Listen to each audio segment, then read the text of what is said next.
Part 20. Napatitig si Belinda sa TV nang maibalita ang kasal ng dalawa. Grabe, dalawang malalaki at makapangyarihang pamilya ang nagpakasal. Kaya hindi na ako nagulat nang binulong sa akin ng isang source ko na halos umabot daw sa 100 million ang lahat ng gastos sa kasal ng dalawang pamilyang to. Ito ay isang reality show at ang nagsabi noon ay isang sikat na artista. Mukhang mahal na mahal din kasi ng groom itong bride kaya talagang hindi tinipid ang kasal. Sambit pa ng isa, tama, kung mahal ka talaga ng isang lalaki, hindi ka, tuluyang namatay ang TV at kahit hindi tignan, alam niyang si Leah iyon. Ano, magpapakamartir ka ulit, bakit mo iyon pinapanood? Belinda, ano ba, bakit mo hinahayaan na mas masaktan ka pa? Agad na sabi ni Leah. Dahil si Van ay isang Villarriba, at isa sa mga influential people sa bansa, at ang pamilya ni Zai ay ganoon din, Lornan ang kasal nila sa lahat. Social media, at nalagay rin sa billboard, at napakaganda at napakabonggang kasal ng dalawa. They really married? Leah, sabi ni Belinda at sinubukang hindi umiyak, pero hindi niya na mapigilan. Belinda, mahina hong sambit ni Leah at agad na nilapitan si Belinda para yakapin. This is not a dream. Kay kasal na talaga sila. Hinigpitan ni Leah ang yakap kay Belinda at hinaplos ang likuran. Napapikit si Leah at bago pa niya mapigilan ang sarili ay nasabi na niya ang gusto niyang sabihin. Aalis na bukas ang mama mo at kasama ang lola mo. Belinda, why don't you go with them? For your baby, Belinda. Hindi maganda sa'yo ang palaging nakakarinig ng balita sa nangyayari sa buhay nila Van. You deserve to have peace of mind. Kalimutan mo ang lahat ng ginawa niya, lahat ng nangyari dito. Sa nakalipas na mga araw, nakikita ni Leah na sinusubukan ni Belinda na ayusin ang buhay niya, pero tuwing nakakakita si Belinda ng balita tungkol kay Van, kitang-kita ang lungkot at pag-iyak nito. Dahil sa lahat ng nangyari, she knows that this will be the best thing to do. Start a new life with your baby. Napahilot si Belinda sa noo niya dahil sa sumasakit na ang ulo niya sa napakaraming trabahong tinanggap niya. Bigla siyang nagsisi na tumanggap siya ng naparaming trabaho sa linggong iyon. Mommy, Mommy, napasulyap si Belinda sa pintuan ng kwarto niya nang marinig ang boses ng kanyang anak. Narinig pa nito ang pagkatok nito ng mahihina. Napangiti si Belinda at agad na iniwan ang ginagawa sa laptop para lumapit sa pinto. Biglang nawala ang sakit sa ulo ni Belinda nang marinig niya ang anak niya mula sa labas ng kwarto, at ang malambing na tinig ng kanyang anak ay nagbigay ginhawa sa kanyang puso. Binuksan niya ang pinto at nakita ang kanyang anak na si Davia, na nakayakap sa kanyang paboritong teddy bear. How's my princess? Nag-enjoy ka ba sa lakad niyo nila lola mo? Naupo si Belinda para magpantay ang tingin nilang dalawa ng kanyang anak habang tinatanong iyon. Pinanood ni Belinda ang pagtango at pagngiti ni Davia sa kanya. Yes, Mommy, I enjoyed it. And look, Lolo and Lola bought me a new watch with a design of my favorite anime fairy tale. Davia showed her watch. Davia even giggled while saying that, which made Belinda smile even wider. Hinawakan ni Belinda ang buhok ni Davia na tumatakip sa mukha nito at nilagay sa likod ng tenga niya. Davia is 4 years old and about to turn 5. Hanggang ngayon ay hindi pa rin inakala ni Belinda na kaya niyang maging ina sa anak niya, sa anak nila ni Van. Noon, Belinda is too broken and all, kaya naman alam niyang tama ang desisyon na umalis at sumama sa ibang bansa. Nasa baba pa ba sila lola? Tanong ni Belinda kay Davia. Ilang beses na tumango si Davia. Sa loob ng 2 taon, nanirahan si Belinda sa pewder ng kanyang mga magulang, at labis siyang nagpapasalamat sa kanila dahil nandyan sila noong kailangan niya ng kasama. Pero sa mga sumunod na taon, mas pinili niyang lumipat dahil gusto niyang sanayin ang sarili na hindi dumepend sa iba. Laging nandyan ang kanyang mga magulang, kaya naisip niyang bumukod at sanayin ang sarili na siya lang. Leon ang dahilan kung bakit sila ay nasa ibang lugar sa Canada. Gusto niyang matutunan ang pagiging independent. Yes, Mommy. Lola, Lolo, and Dave are in the living room. Let's go, they're waiting for you. Davia pulled Belinda, so Belinda just let herself be pulled while smiling. Years ago, sumama siya sa ibang bansa nang hindi sinasabi ang tungkol sa pinagbubuntis niya at sa pagdating lang nila doon ay saka lang siya nagsabi ng tungkol dito kila Sylvia na ina niya at kay Edie. Gulat at hindi makapaniwala ang kanyang ina na si Sylvia sa narinig, habang si Edie naman ay natahimik at malalim na nag-isip. Inisip ni Belinda na baka hilingin sa kanya na umuwi at sabihin kay Van ang tungkol dito, pero labis na nagpapasalamat si Belinda sa mga katagang sinabi ng kanyang ina sa kanya. Hindi kami makikialam sa desisyon mo.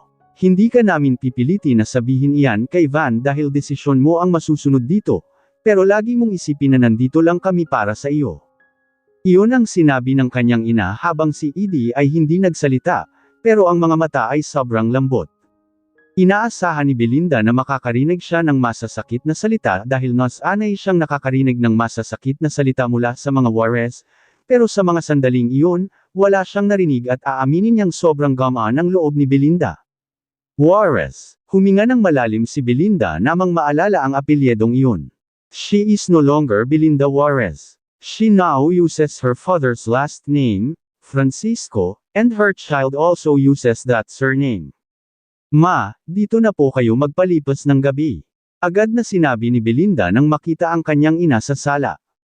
Lumapit si Belinda sa kanyang ina at hinalikan ang pisngi nito, habang si Davia naman ay tumakbo papunta kay Dave. Dahil sa buwan lang ang agwat ng edad ng dalawa, talagang sobrang close sila. At dahil sa buwan lang ang agwat ng edad, talagang nagkakasundo sila sa lahat ng bagay. Si Dave ay kapatid ni Belinda, kaya malinaw na tito siya ni Davia. Sa taong iyon, sabay na nagel-ihi at nagbuntis si Sylvia at Belinda at alam ni Belinda na malaking tulong iyon para makaya niya ang mga panahong iyon. Belinda looked at her father and smiled. It has been 5 years since Belinda learned that she is a Francisco, but she still can't bring herself to call her father Papa. It's not that she is angry with her father, Edie, but rather that she is too shy to call him Papa. Hindi niya alam kung paano siya magsisimula na tawaging Papa ang ama niya. Dito na po kayo matulog. Ihahanda ko ang isang kwarto. Sabi ni Belinda sa kanyang ama bago tumingin sa kanyang ina. Gusto sana namin, pero ang papa mo ay may importante pang meeting maaga bukas at malayo pa kung dito kami magpapalipas ng, no. It's fine, Vaya. We can stay here tonight. Hindi naman napigilan ni Belinda ang mapangiti, pero agad din namang tinago ang ngiti. Labing ang pasasalamat si Belinda sa kanyang ama na laging nandyan. Random ni Belinda kung paano siya pabiyarin at pagbigyan ng kanyang ama sa napakaraming bagay. Gusto ni Belinda na sabihin din ang salitang salamat sa kanyang ama, but again, she's too shy to do that. Are you all staying here tonight, Lolo? They glanced at Davia when she spoke from the side. Davia's eyes sparkled as she asked this and immediately went over to Edie. Ngumiti si Edie at binuksan ang kanyang mga braso para sa isang yakap. Paglapit ni Davia, agad siyang binuhat ni Edie. Yes, so you have all night to play with David. Sabi ni Edie. Yehey! Masayang sagot ni Davia at dahil sa pagngiti niya ay muling nahawa si Belinda, pero sa huli ay napanguso na lang si Belinda nang mapansin niya na naman ang mga bagay na namana ni Davia kay Van. Ang mata at ngiti ni Van ang nakuha ni Davia kaya naman kahit anong pilit na kalimutan ni Belinda si Van, hirap na hirap siya lalo na kung naidepi na ang mga iyon sa paglaki ng kanyang anak. Sa huli, napatikim na lang si Belinda at napaiwas ng tingin, ngunit nakita niyang nakatingin ang kanyang ina sa kanya na para bang alam nito ang iniisip ni Belinda. Maghahanda lang po ako ng dinner, sambit na lang ni Belinda at agad na naglakad papunta sa kusina. Pagdating ni Belinda sa kusina, napahinga siya ng malalim. She tried to stop herself thinking about Van again. Hindi niya lang napansin ang pagsunod ng kanyang ina, kaya halos mapatalon siya nang magsalita ito sa likuran niya. Tulungan na kita sa pagluluto. Napasulyap si Belinda sa kanyang ina. Hindi na po, ako na dito. Belinda insisted, pero hinayaan na lang niya ang kanyang ina nang lumapit ito sa refrigerator at buksan. Minsan lang tayo magsabay magluto, kaya pagbigyan mo na ako. Sylvia said at agad na kumuha ng mga sangkap na lulutuin sa refrigerator. Ganito ka sana palagi kung nanatili na lang kayo ni Davia sa bahay. You know, the house is big, kaya sana mas maganda kung doon na lang din kayo. Lumapit di Sylvia at nilagay ang mga sangkap sa lamesa na kinuha niya sa ref. Bumaba ang tingin ni Belinda roon. Hindi gusto ni Sylvia ang desisyon ni Belinda na apag-alis gayong mas maigi nga na sa iisang buhat na lang sila, pero wala siyang nagawa dahil ayaw niya namang pilitin at pangunahan ang kanyang anak. Kahit naman ilang taon na ang nakalipas ay alam pa rin ni Sylvia ang mga pagkukulang niya sa kanyang anak. I really want to be independent, Maria. Tanging sambit ni Belinda na siyang ikinabuntong hininga na lang ni Sylvia. Dahil sa tumulong si Sylvia sa pagluluto, napabilis ang pagluluto nila. Nagluto sila ng halos 5 putahe at syempre, hindi mawawala ang paborito ng mga bata na sinigang na baboy. Yehey! Sinigang na baboy. Masayang ani ni Davia nang makita niya kung anong nakahanda sa lamesa. Nagtatalon pa ito at agad na lumapit kay Sylvia at Belinda para bigyan sila ng tag-iisang halik. Napatawa na lang tuloy si Belinda at Sylvia. Si Davia ay napaka-energetic, habang si David naman ay hindi. Pero kahit na magkaiba sila, madami pa rin silang pagkakatulad kaya naman nagkakasundo sila. About Gray's birthday, pwede mong iwan na muna sa amin si Davia para makapag-enjoy ka naman sa party ni Gray. Belinda looked at her mother when she heard that. Baka po hindi ako makakapunta, Maria. May mga trabaho pa akong kailangang tapusin sa mga araw na iyon kaya hindi ako sigurado kung makakapunta ako. Mahinang ani ni Belinda at binalingan na lang ang kanyang anak. Kahit na hindi tignan ni Belinda, alam niyang nagkatinginan ang magulang niya at nag-usap gamit ang kanilang mga mata. Is it about Warren again? Mahina at may pag-iingat na tanong ni Sylvia. Isang buntong hininga ang pinakawala ni Belinda. Ayaw sanang sabihin ni Belinda ang totoo, pero dahil palagi na lang na hindi pumupunta si Belinda sa mga party tuwing nandoon si Warren, agad na iyon napansin ni Sylvia. I just really don't know how to face him again, Maria. Alam niyo naman po kung gaano ka-close si Warren kay Van. Pag-amin ni Belinda habang abala sa paglaalagay ng kanin sa pinggan ng kanyang anak. Si Gray ay pinsan ni Belinda sa side ng kanyang ama at kapatid ni Warren. Nakapidyo si Belinda sa kanyang labi dahil makikita niya si Warren muli kung pupunta siya sa party na iyon. Hindi pa rin makapaniwala si Belinda na si Warren ay tunay niyang pinsan. Akala niya dati, si Van ang pinsan ni Warren, pero sila pala ang magpinsan. He said he will never say anything to Van. Anak, kung hindi ka pupunta, magtatampo sigurado si Gray sa'yo. Alam mo naman ang batang iyon, kung makapagtampo ay sobra. Alam niya iyon. Alam niyang magtatampo si Gray kung hindi siya tutuloy sa pagpunta. Sa nakaraang ilang taon, napalapit siya sa kanyang mga pinsan sa side ng kanyang ama. Noong una, nakakapanibago dahil iba ang turing sa kanya ng mga kinalakihan niyang pinsan, pero nagbago ang lahat nang mainit siyang tinanggap ng mga ito. Ang hindi lang nila alam ay anak ni Van si Davia.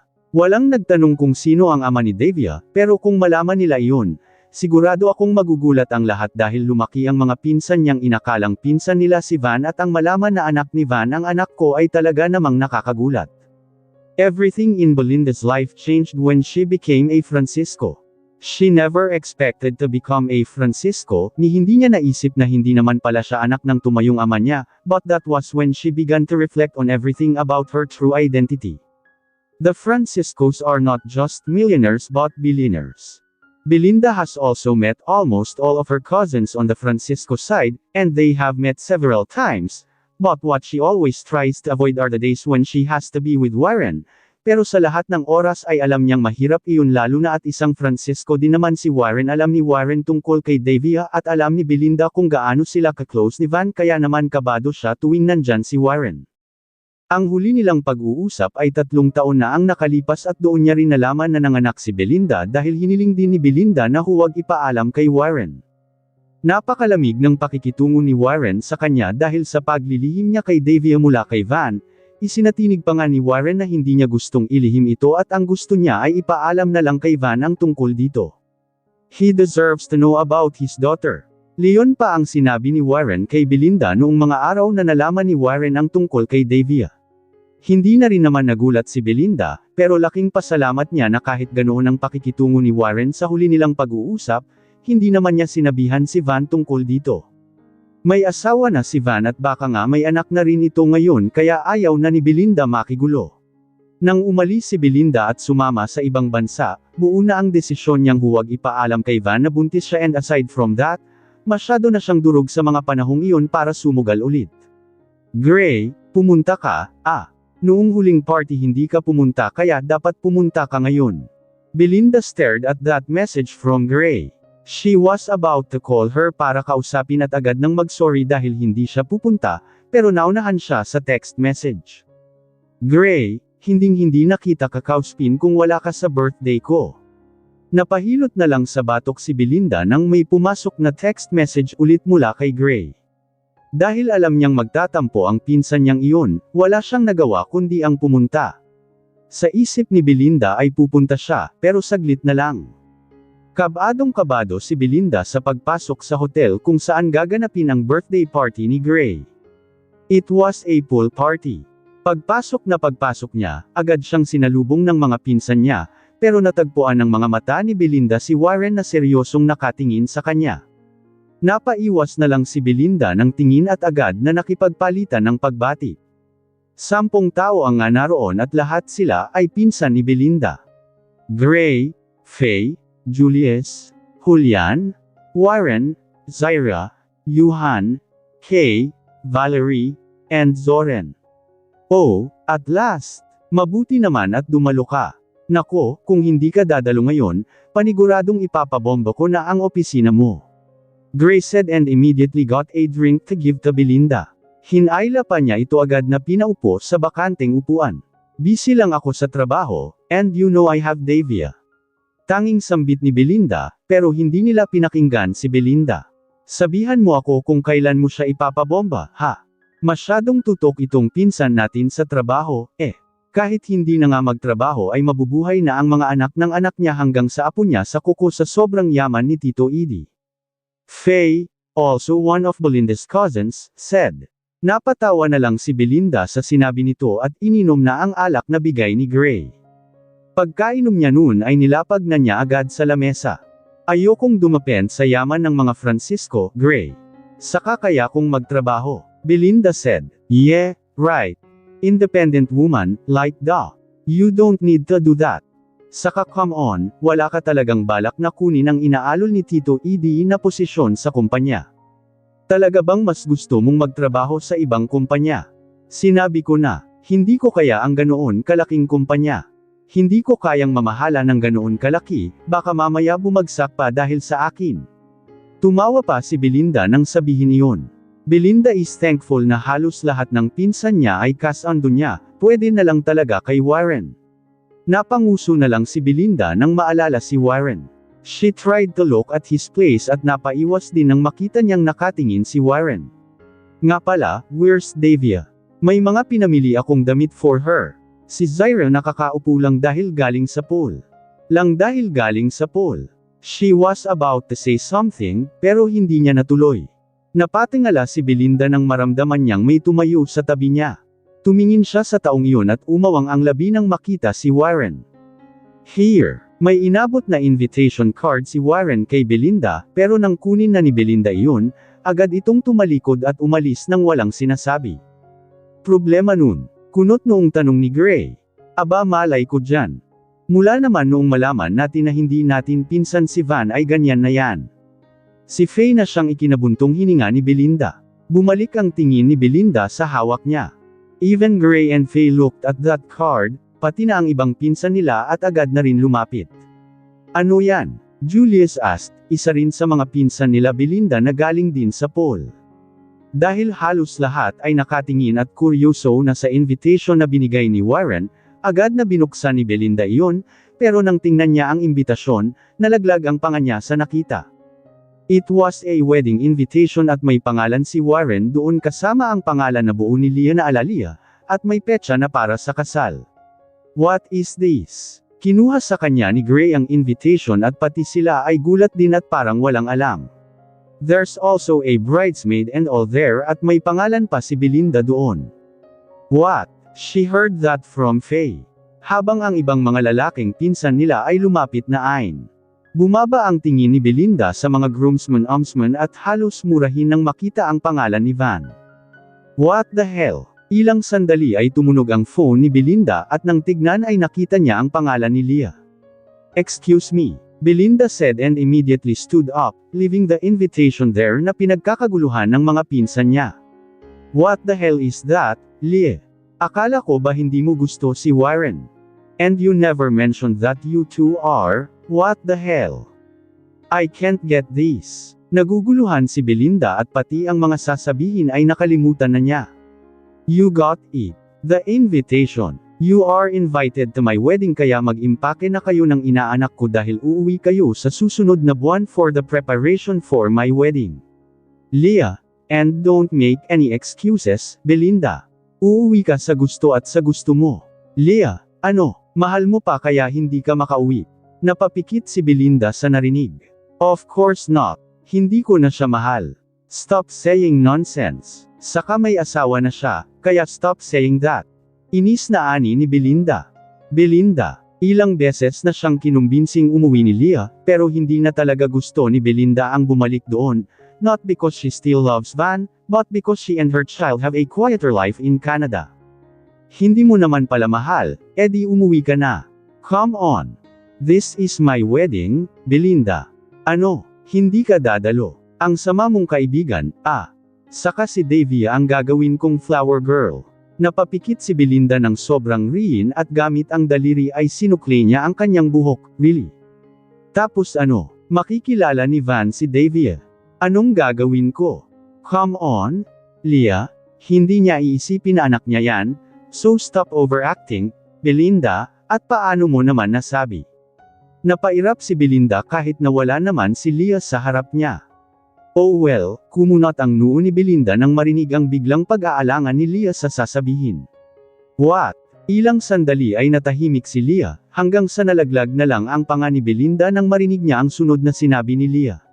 "Sinabi ni Warren kay Van na may anak ka na at may asawa kaya paniguradong hindi niya iisipin na anak niya si Davia. He's getting married. What? No way. I'm his sister, and I didn't even know about this. Is this a joke? What the hell?" Grace said, pacing back and forth. Hindi mapakali at talagang gulat pa rin sa nabasa sa invitation. "No, this is not real. I mean, masyadong nakakagulat. He is just making fun of you siguro. Tama, ni wala nga siyang pinakilala sa atin, hindi ba? We don't even know who's the woman is." Dugtong pa ni Gray. Bumalik si Belinda sa pool area habang lukot ang mukha at hindi makapaniwala sa naging pag-uusap nila ni Leah. She picked up the invitation from the table and read it again. Binasa niya ang pangalan ng kanyang kaibigan at saka ang pangalan ng kanyang pinsan na parabang hindi pa siya nakontento sa pagbasa niya kanina. She still couldn't believe it. "Your brother doesn't have time for jokes. It's definitely real, Gray," Yuhan said, holding a cigarette. With his tattoos and cigarette, he definitely looked like a bad boy. Nakaupo ito sa tabi ni Belinda. Sa itsura nito na nakahawak ng sigarilyo habang may tattoo sa braso ay talaga namang maiisip ng makakakita na bad boy ito, idagdag pa na masyadong madilim ang aura nito. Sa unang kita nga ni Belinda rito ay akala niya talaga ay hindi niya ito makakasindo, but Belinda was wrong. Si Yuhan ang isa sa mga naunang nakasundo ni Belinda. "Hey! Huwag kang maninigarilyo rito." Inis na sambit ni Valerie nang makita niya ang hawak ni Yuhan. "Hinahawakan ko lang, hindi ako maninigarilyo, nakita mo bang may hawak akong lighter?" Pagsusungit ni Yuhan. "Hinahawakan ko lang, hindi ako maninigarilyo, nakita mo bang may hawak akong lighter?" Pagsusungit ni Yuhan. "Whatever." Napapairap namang ani ni Valerie. Si Warren at Gray ay ang magkapatid habang si Valerie, Yuhan at Zoren ay ang magkakapatid din. Belinda looked at the wine at sandaling napatulala doon. Magpapakasal ang kaibigan niya at ang pinsan niya. Well, Belinda is happy for that news. Pero gulat lang talaga siya at sumama pa ang sinabi ni Leah sa kanya kanina. Noon pa ay alam na ni Belinda na may kung ano kay Leah at Warren, pero hindi niya akalaing aabot sa ganito na magpapakasal sila. Sa pagpunta ni Belinda sa ibang bansa, hindi naputol ang koneksyon nila. They constantly talk at may mga gabi talaga na naglalabas bukang bibig ni Leah si Warren. Leah always badmouthed Warren at palaging sinasabi ni Leah kung gaano siya naiinis kay Warren. But how? May invitation na at may date na nakalagay, tapos wala man lang sa ating nakaalam. Hindi ba parang hindi makatotohanan? Nakasimangot na ani naman ni Faye. Belinda got her phone and started typing a message when she saw that Leah was still online. Belinda, is this really serious? Pagka-send, ay muling bumantong hininga si Belinda. Leah is working in Warren's company, reason why Leah couldn't do anything but to be with Warren, pero alam naman ni Belinda na gusto rin naman ni Leah si Warren base iyon sa lahat sa napapansin niya kay Leah tuwing nagfa-FaceTime sila, pero sa sobrang in denial ni Leah, hindi niya naisip na aabot sa ganito. Well, the question is, alam ba to ng parents nyo, Gray? I mean, we're all shocked, so what if hindi rin alam nila tita? Anong mangyayari? This is so sudden. God! Iniisip ko pa lang ay natatakot na ako sa reaksyon ni Tita Gretel kapag nalaman itong hindi ba may gusto si Tita Gretel na ibang babae para sa Kuya Warren. Si Kay na nakaunan sa hita ni Faye. Nasa lapag silang lahat at naglapag lang sila ng isang malaking kumot, paikot silang nakaupo, pero si Kay at Valerie ay nakahiga. Sa harap nila ay ang mga pagkain na pinahanda ni Gray at syempre ang mga inumin. Yeah, right. Talagang mag-aalboruto si Mommy kapag nalaman niya ito. God! Ano ba tong pinasok ni Kuya? Kumuha si Belinda ng finger food sa harap niya at sandaling napaisip ng maalala ang bagay na iyon. She already can't help but think of the possibilities of everything. Mababait naman ang halos lahat ng mga tita at tito niya, but her Tita Gretel is really passionate to make Warren marry the woman her Tita Gretel wants. Bigla siyang nag-alala sa kaibigan. Naranaan na ni Belinda ang pakiramdam na hindi tanggap ng magulang kaya hindi niya mapigil ang mag-alala. Ang hindi niya gusto mangyari ay ang makitang masaktan ang kaibigang hindi siya iniwan mula pa noon. Nasaan na ba kasi si Warren? Umalis agad ni hindi man lang nagpaliwanag. Can you just call him, Zoren? Kanina ka pa sa phone mo, Akala mo naman sasagutin kanyang nililigawan mo. Si Valerie at binato si Zoren ng chichirya. Nabitin ang ngiti ni Zoren nang marinig iyon galing kay Valerie at halos mapangiwi na lang. Shut up, Valerie. Mind your own business. Zoren said at binalik na ibinato ang chichirya. Napasimangot tuloy si Valerie. Sandaling nakalimutan ni Belinda ang nasa isip niya at napangiti nang makita ang kulitan ng mga pinsan niya. Belinda felt happy that she was able to find a new home kung saan tanggap siya at lahat. May mga masasakit na nangyari sa buhay niya sa nakalipas na taon, pero hindi niya maitatagong may nga magandang bagay rin siyang naranasan sa mga taong nakalipas. Binaba ni Belinda ang tingin ng umilo ang phone niya and she saw a reply from Leah. I am already too old to joke around about marrying. Aba, malapit na mawala sa kalendaryo ang age ko kaya bakit kailangan kong mag-joke? Sige nga, isipin mo, anong mapapala ko, Aber? Napailing si Belinda, at mag-type pa sana nang ire-reply niya, pero halos umawang ang labi niya nang may pumasok na letrato mula kay Leah. Belinda opened it and almost cursed when she saw a picture of Van. Kung para saan ang letritong iyon ay hindi alam ni Belinda. Mahaba ang buhok nito at naka-half ponytail at stolen ang shot na sinend ni Leah. Hindi pa nakakabawi si Belinda sa gulat sa natanggap niyang letrato ay may pumasok na agad na message si Leah. Leah, dahil babalik ka na rito, here's the trailer. Ang gwapo pa rin, no? Parang hindi tumanda. Buti na lang naka-move on ka na kaya paniguradong wala na lang sayo na makita si Van na ganito kagwapo. Napasinghab at napapikit si Belinda sa nabasa niya. Mariin at mabilis tuloy siyang nagtipa ng message. Belinda, what the hell is this? Para saan naman ito, Leah? Anong gagawin ko sa pa-trailer na sinasabi mo at kailangan pa talagang may letrato ng maligno? Nangangalait na si Belinda nang isend niya iyon. Just what the hell? Trailer. Hindi makuha ni Belinda ang kalokohan ngayon ng kaibigan kaya talagang kunot noon na itong naghihintay ng reply mula kay Leah. Leah, maligno. Funny, Belinda. You said naka-move on ka na kaya ayos lang siguro mag-send ng letrato ng daddy ni Davia, right? Napasimangot si Belinda. Belinda, so anong gagawin ko sa picture na yan? Titigan. Sa'yo na, hindi ko kailangan yan. Ang pangit. Inis na ibinaba ni Belinda ang phone niya at hindi na lang ginalaw iyon. Hindi niya alam kung bakit biglang ganoon si Leah. Alam ni Leah kung gaano pilit na iniiwasan ni Belinda ang pag-usapan si Van kaya naman napapabusangot na lang mukha niya sa pag-send ni Leah ng letrato ni Van. Ilang sandali ay napanguso na lang siya dahil ang totoo ay hindi naman pangit si Van doon sa letretong sinend ni Leah, in fact, he looks so nice and handsome. Bagay dito ang malaking buhok na halos itinali na niya. It's just that, it's already 5 years since the last time she saw Van at gulat lang siya nang makatanggap ng letrato ni Van mula kay Leah.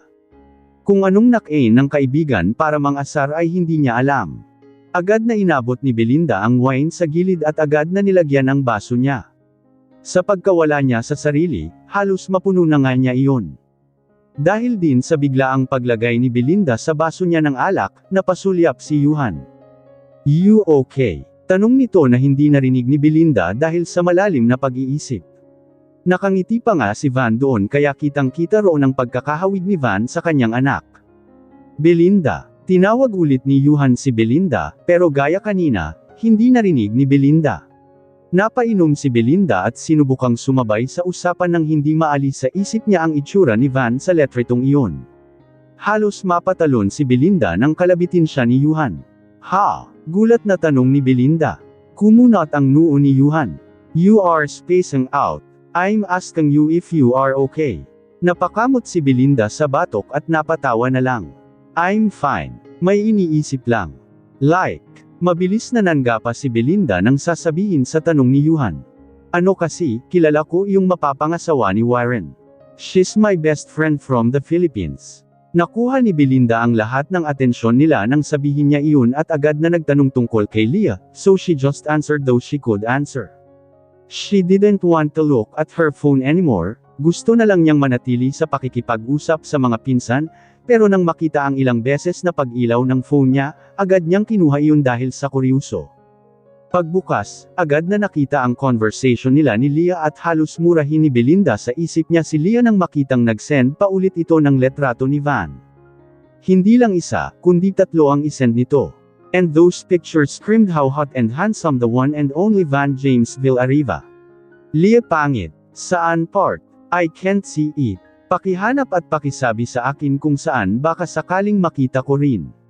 Napairap si Belinda. "Anong problema mo? Nakalimutan mo na atang sinaktan at pinaglaruan ako ng taong yan." Mabilis na nakatanggap siya ng reply at talagang ayaw na niyang tignan o galawin ulit ang phone nang makita ang reply ni Leah. "Leah kasi sabi mo naka-move on ka na. Don't tell me you are still affected." "Oh my, mag-so sorry na ba ako?" Parang sasakit ata ang ulo ni Belinda sa mga nababasa niya. "Belinda, ano bang nakain mo at grabe ka mang-asar? Guwapo. Si Van. Isumbong kaya kita kay Warren." Natawa na lang si Belinda nang mabasa ang sunod na text message ni Leah. "Leah, ito naman, hindi mabiro. Oo, pangit siya tas maligno." Tuluyan nang nilagay ni Belinda ang phone sa bulsa niya. Siguro sa susunod na araw na lang niya bubungaan si Leah sa pang-iinis nito. Natigilan ang lahat nang dumating si Warren. All the boys immediately stood up at nilapitan ito. "What the hell is this? You are getting married without even US knowing?" Tanong ni Julius na halos sakalin na si Warren. "Anong nakakagulat doon? Bitawan mo nga ako, basta ka gago." Warren said and pushed Julius away, pero pumalit si Yuhan at Julian kaya naman napamura na lang si Warren. Nang unang makita ni Belinda kung gaano kasaya ang samahan nila ay hindi mapigilan ni Belinda ang isipin si Van. He should be here. Dapat siya ang kasama nila at hindi siya. Napainom na lang ulit si Belinda nang pumasok ulit si Van sa isip niya at sumabay pa ang letretong sinend ni Lee sa kanya. "So is this true? Ano, magpapakasal ka? Alam na ba ni Mommy?" "Kuya, you know that, I will tell her tonight. Hinihintay ko lang si Dad para sabay ko na silang masabihan," Warren said. Nagkatingin at nagngiwian ang mga magpipinsan sa narinig mula kay Warren, habang si Warren ay prente lang na naglagay ng inumin sa baso niya at agad nilagok na para bang walang problema na kakaharapin. "May invitation na, pero hindi mo pa nasasabihan sila tita. Kami ba pinagluluko mo? Kasal ang usapan dito at hindi bahay-bahayan, para kang hindi namamahala ng malaking kumpanya sa inaasta mo," Zoran said and now put his phone beside him. Inabot niya ang bote ng wine at nilagyan ng baso niya sa kanya ito nilagok lahat. And Tita will be shocked at baka hindi niya ito magustuhan, Warren, Yuhan said seriously. Wala siyang magagawa. I'm marrying Leah and that's final, Warren said, making Belinda look at him. Tahimik lang si Belinda at halos hindi matignan si Warren nang dumating ito at maupo, pero sa sinabi ni Warren, hindi maiwasang tignan ni Belinda si Warren. Dahil kung talagang ipaglalaban ni Warren si Leah, ay talaga namang si Belinda ang masasaya roon. The party went on after that. Halos lasing ang lahat habang si Belinda ay paunti-unti lang ang pag-inom dahil uuwi pa ito at ayaw niyang lasing siya pagbalik sa bahay. Ayaw niyang makita siya ng anak na lasing, that was the thing she didn't want to happen. Napasulyap si Belinda sa relo niya para tingnan ang oras. It's already 12 at halos ilang oras na rin sila. Belinda is going to sleep in her parents' house tonight because Davia is there at malapit lang din ito kung nasaan sila ngayon. Bakit kasi hindi mo dinala si Davia? You two should stay here tonight. Marami namang available na rooms ngayon dito sa hotel kaya dapat talaga dinala mo siya para hindi ka uuwi ng ganitong oras. Gray said at lasing na talaga. Ang hotel kung nasaan sila ay pag-aari nila Gray. This is not the biggest hotel owned by their family. Isa lang ito sa regular na hotel. Everyone in the Francisco family is really rich. Dahil sa lasing na, tuluyan nang umakyat ang ibang mga pinsan ni Belinda sa mga kwarto nila at ang naiwan na lang ay si Gray, Zoren, Belinda, Julius, and Warren. Gray is already beside Belinda, hugging her like a clingy baby at talagang lasing na ito, while Zoren is busy again on his phone habang ngingiti-ngiti pa rin. Si Warren naman ay ganoon din, busy rin ito sa phone niya. Si Julius naman ay nasa gilid at nakayuko lang, animoy tulog na. Mabuti na lang at nakaligo naman na siya kanina at nakapagpalit na kaya hindi na ito basa ngayon. Para ano? Para makita niya kung gaano kayo kalasing ngayon. At maisip ng bata kung gaano kayo kalasanggero at lasinggera. Parehas na napatingin si Gray at Belinda nang magsalita si Warren na kanina ay tahimik at nakatitig lang sa phone niyo. Binaba ni Warren ang phone niya at tinignan ang kanyang kapatid. Tinasan pa ni Warren ng kilay si Gray kaya nalukot ang buong mukha ni Gray. She, grabe ka naman sa lasengger. Nakasimangot na sambit ni Gray kay Warren pero agad namang binalingan ulit si Belinda. And you know, what if bukas ka na lang umuwi? Tita Sylvia will surely be happy if she learns that you will stay here. Nag-aalala kaya si Tita Sylvia sa'yo? Puros trabaho at si Davia lang kasi ang ginagawa mo. Well, it's not bad na nakatutok ka kay Davia. It's good nga kasi you are really a good mother. Pero gusto ni tita at kami rin na mag-enjoy ka naman at huwag puro trabaho ang atupajan mo. Napangiti si Belinda. Nag-e-enjoy naman ako sa trabaho ko at talagang wala sa isip ko ang ibang bagay. My daughter needs me more every time. Ayokong maramdaman niya na may kulang sa kanya kaya talagang tinututukan ko siya, Belinda said. Naramdaman ni Belinda ang tingin ni Warren kaya hindi niya maiangat ang tingin. Oh, well, you are right. Davia needs you and of course, it's really not a good idea to make her feel na may kulang. Kapag talaga makita ko ang ama ng pamangkin ko, lagot sa akin iyon, ipapabugbog ko sa mga pinsan natin. Akin iyon, ipapabugbog ko sa mga pinsan natin. Nakagat ni Belinda ang labi at napakamot ng ulo, then she looked at Warren. Really, Gray? Talagang iapapaabugbog mo? Biglang kinabahan si Belinda sa narinig. Bigla siyang nag-alala na baka may sabihin si Warren tungkol kay Van. Sa nakalipas na taon na nakakasalamuhan ni Belinda ang mga pinsan niya, alam niya kung gaano kahalaga pa rin si Van sa mga ito. Even though they learned that Van is not really their cousin, they still think that Van is a part of their family. At talaga namang kitang-kita ni Belinda ang bagay na iyon. Naalala bigla ni Belinda yung isang gabi na magkakasama sila at nag-start silang tawagin si Van para kausapin at kamustahin. Iyon ay ang unang taon mula noong umalis si Belinda sa Pilipinas at kakalanganak pa lang niyo kay Daria. Belinda heard how her cousins asked Van how his life was being a husband. Umalis lang agad si Belinda noon kaya hindi niya narinig ang sagot ni Van. Belinda don't want to hear anything after all. Yes, right, Zoren. Bumaling pa si Gray kay Zoren na nakatuon pa rin sa phone. Akala ni Belinda ay hindi alam ni Zoren ang pinag-uusapan, pero napanguso na lang siya nang marinig ang sunod na sinabi ni Zoren. Hindi mo na kami kailangang utusan para ipabugbog ang walang kwentang ama ng pamangkin natin. Tuldok. Manghihiram iyon ng mukha sa aso kapag nakita namin, Zoren said kaya napapasinghap na lang si Belinda. Tatandaan ko yan, Warren just said and even smirked. Agad pang kinuha ni Belinda ang wine at nilagyan ng inumin ang baso niya at saka agad na ininom dahil sa kabang naramdaman niya. Gustong pabulaanan ni Belinda ang sinabi ni Zoren na walang kwenta dahil hindi naman alam ni Van ang tungkol kay Daria, pero hindi niya alam kung paano sisimulang sabihin iyon. Natakot siya na baka biglang magsimula siya sa pagtatanong tungkol sa ama ni Davia. Ikaw, para kang hindi pinsan ni Belinda. I hate you.